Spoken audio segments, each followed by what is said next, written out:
کوئی بھی مسئلہ ہو، پریشانی ہو. اور ابھی میں نے اپنے درس میں حج کے دوران کا واقعہ سنایا.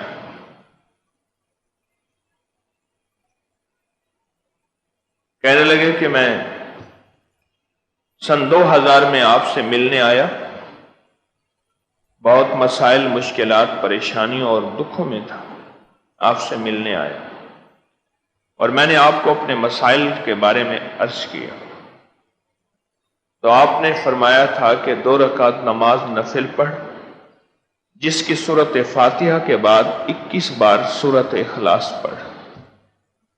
سورۃ فاتحہ اور سورۃ قل هو اللہ 21 بار پڑھ. اس طرح 2 رکعت نماز نفل پڑھ اور اس کا ثواب حضور کے وسیلے سے، حضور صلی اللہ تعالی علیہ وسلم کے وسیلے سے سیدہ فاطمہ رضی اللہ تعالیٰ عنہ کی روح کو ہدیہ کر اور ان سے عرض کریں کہ اپنے والد صاحب کی خدمت میں، حضور کی بارگاہ میں میرا یہ مسئلہ، میری یہ الجھن، میری یہ مشکل، میری یہ تکلیف پیش کریں. آپ کی بارگاہ میں عرض کر دیں، یہ تکلیف پیش کریں اور ان سے عرض کریں کہ اللہ کی بارگاہ میں میرا یہ مسئلہ منوا دیں.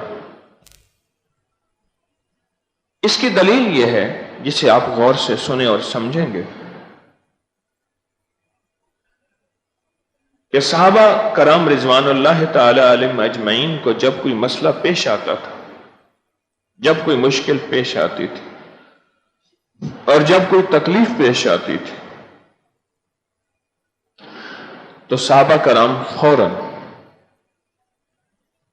سیدہ فاطمہ کی بارگاہ میں پیغام بھیجتے تھے اور اللہ کے حبیب کی بارگاہ میں کوئی چیز منوانی ہوتی تھی تو ان کے ذریعے منوا لیتے تھے. اور یہ یاد رکھنا، آج صدیوں کے بعد از وصال بھی کوئی چیز اللہ کے خزانوں سے منوانی ہے تو یہ نسخہ لاجواب ہے اور آزمودہ ہے. یہ نسخہ لاجواب ہے، آزمودہ ہے.